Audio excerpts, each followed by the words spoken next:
You ever notice how some sounds just kind of hit you right in the feels? Like there's this, I don't know, almost magical quality to certain sounds that can stir up all these emotions? Yeah, for sure. I'm thinking about being at a concert, when the cellos really kick in. Oh, yeah. That warm, rich bass. That's the heart of the orchestra right there. It really makes you wonder, what is it about the cello that gives it such a unique voice? Right. And that, my friend, is exactly what we're diving deep into today. The world of the cello. Let's go. So, when we talk about the cello, it's not like it just magically appeared one day with this starring role in the orchestra. Oh, not at all. It's got a whole story. Yeah. A journey of evolution. Okay. And it all intertwines with this fascinating ancestor, the viola da gamba. Now you got me hooked. Tell me more about this viola da gamba. How did it lead to the cello? All right, so picture the Renaissance period. Cool. The viola da gamba, that was the instrument to be playing. Really? Oh, yeah, and just like in an orchestra today, they came in different sizes, each with its own unique voice, And the bass viola da gamba with those lower notes, well, that was the cello's precursor. So the cello is like a descendant. Exactly. Back in 16th century Italy, the seeds were sown. Wow. So it wasn't just a sudden invention, like someone just decided to slap some bigger strings on a viola da gamba and call it a cello. Not quite that simple. It was definitely more of a gradual transformation. Okay, so how did it happen? Early cello makers, especially families like the Amati over in Italy. The Amati, famous name. Yeah, they were like sonic architects, constantly experimenting with different shapes, sizes, types of wood, all in search of that perfect recipe for a rich, resonant tone. When we say resonant tone, what are we actually talking about? How to explain. It's kind of magical, but also very scientific. Think of the cello's body as this perfectly tuned chamber. Okay. When you play a note, those strings vibrate. Right. And that sets off sound waves that bounce around inside that chamber. Resonance, that's all about how well the cello amplifies those vibrations. And that's what creates a sound that's both powerful and clear. So it's not just about being loud. No. It's more nuanced. Exactly. It's that depth, that richness that comes from the way the instrument is made. It's craftsmanship. And that brings us to Stradivari. a legend. Antonio Stradivari, right. Revolutionized cello making. Late 1600s, yep. It's almost unbelievable that instruments from that long ago are still considered the best of the best. He's just had this incredible intuition, Yeah. for how everything worked together. The shape of the cello, the wood, the varnish, all these elements in harmony to create a sound that was just superior. Superior how? Well, for one, there are only about 70 Stradivarius cellos left in the entire world. Seriously? Wow. They're incredibly valuable, like millions of dollars. Oh, I bet. And many of the best cellists in the world, like Yo-Yo Ma, they still perform on these instruments today. Imagine playing on a piece of music history like that. Yeah. It's amazing, but let's take a step back for a second, get back to basics. We've talked about ancestors, this quest for the perfect sound. But what about the cello itself? What are its parts?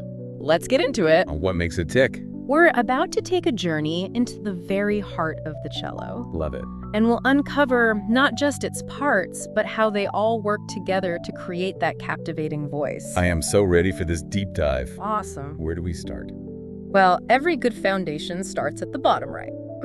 True enough. So let's start with the foundation of the cello, its body. Okay, that classic curvy shape. I've always loved that. Beautiful, isn't it?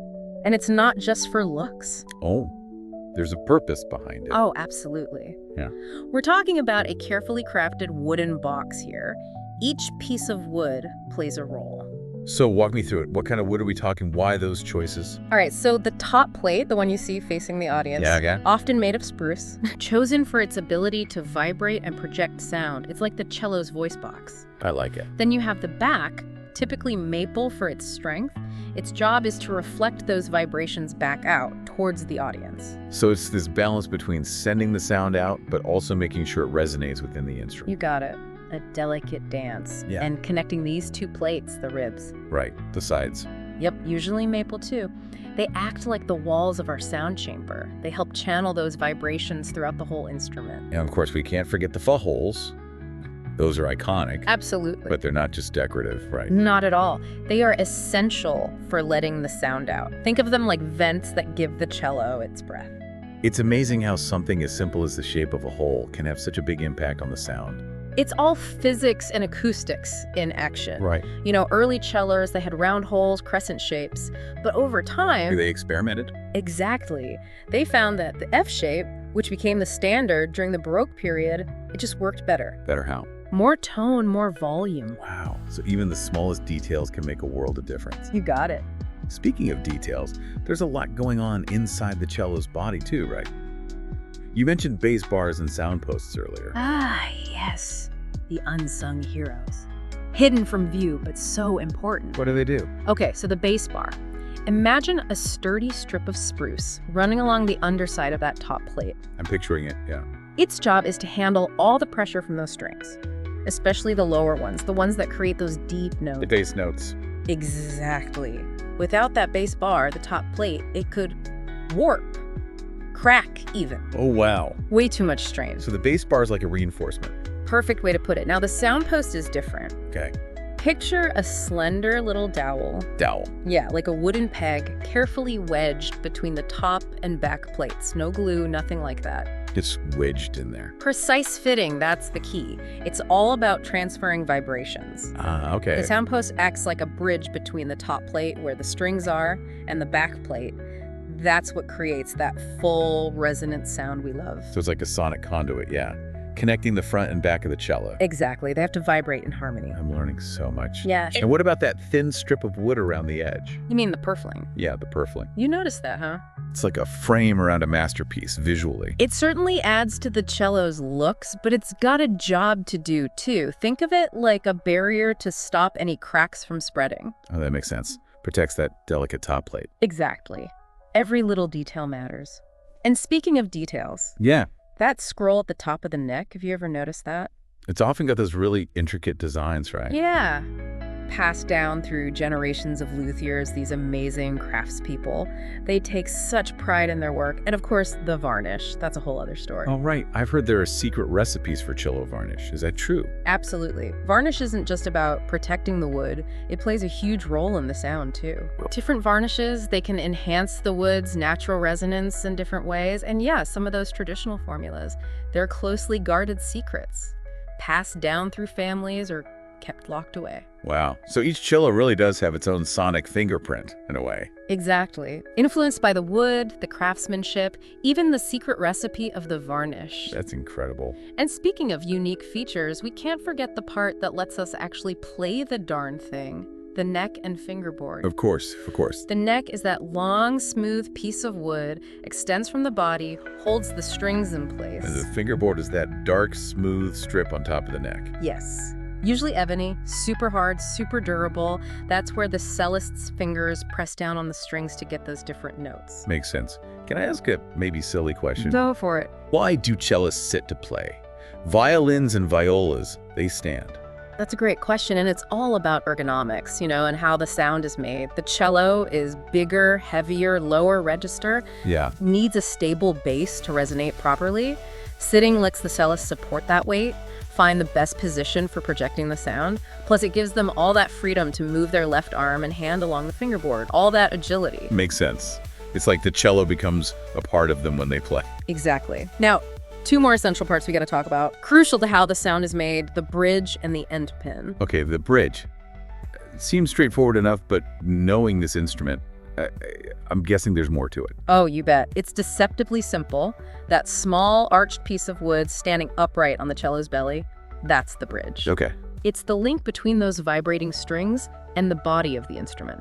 A critical link. So it's translating, in a way, turning those vibrations into something the cello's body can then use. Exactly. Picks up those vibrations, transmits them to the top plate, sets off that whole chain reaction we talked about earlier, sound waves bouncing around inside. And the shape matters? Oh, absolutely. The bridge's curvature, its thickness, all meticulously carved to make sure each string vibrates just right. At its best, yeah. Yep. So the sound is balanced across all four strings. It's amazing how such a small piece can play such a big role. What about the end pin? That seems more like just a support. Ah, the end pin. That might seem like a simple add-on, but it was a game changer. Really? Tell me more. Before the end pin came around, mid-19th century or so, cellists, they had to balance the whole instrument between their knees. Ouch. Right. Awkward. Uncomfortable. I bet. The end pin revolutionized everything. How so? Stability, comfort. That meant greater control over the instrument. That makes sense. It's not just about comfort, though. The end pin opened up a whole new world of expression. Greater freedom of movement leads to more nuance, more emotion in the music. So we've got this instrument with its resonant wood, its strategically placed F-holes, those inner workings, the bass bar, the sound post, purfling, even secret varnish recipes. But there's one big thing we haven't talked about yet. And what's that? We've covered how the cello makes sound, but how does it make us feel things? How does wood and string tap into our emotions like that? It's one thing to look at the cello, see all the parts, but to really understand how it gets to us, how it makes us feel.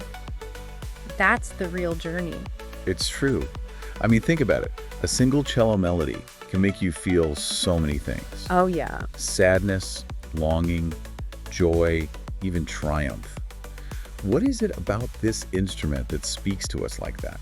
Well, I think a lot of it has to do with how similar it is to the human voice, that rich tone. Right, it's got this warmth. Exactly. Yeah. And it can be so delicate, like a whisper. Yeah, or it can be huge and powerful. Exactly. So it's like the cello bypasses our brains almost and goes straight for the heart. I can see that. It's like the cello's not just making sounds, it's expressing something. Exactly. Yeah. Think about how a cellist can draw the bow across the string. Yeah. And suddenly there's this sound that just trembles with emotion, tells a story. Like you're hearing their heart. That's a great way to put it.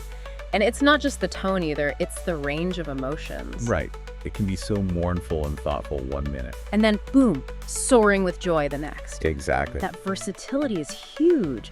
The cello goes from those deep, low notes Mysterious almost. to these high, sweet pitches that just... Lifting, yeah. Yes, and it moves between them so easily, musically, emotionally. That's a huge part of what makes the cello so captivating. We've talked about the sound, but what about the way it's played? That physicality. Oh, for sure. This isn't just an instrument you just, like, press buttons on. Right, right. The cellist becomes one with the cello.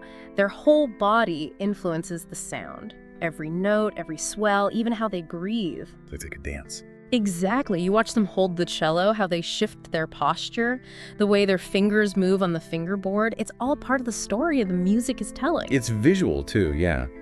You mentioned the Stradivarius cellos before. Yeah. Do you think maybe that because they've been around for so long, Yeah. that the emotions from all the music ever played on them, is that somehow in the instrument? Whoa. That's deep. I know, it sounds crazy, but No, but think about it. All those musicians, all those audiences over centuries feeling things while those cellos were played. It's almost like the instruments have absorbed that experience, that shared history of emotion. so it's more than just the cello itself, it's the stories it carries with it. Right, the echoes of all those performances. All those hands that have shaped its sound over time. And that's what's so beautiful about it, you know? Whether it's a priceless Stradivarius or someone's first cello they're just learning on, Yeah. they all have this power to connect with us on a human level. It reminds you that music isn't just sound, really. It's a way to communicate feeling, a language we can all understand. Well said. Well said.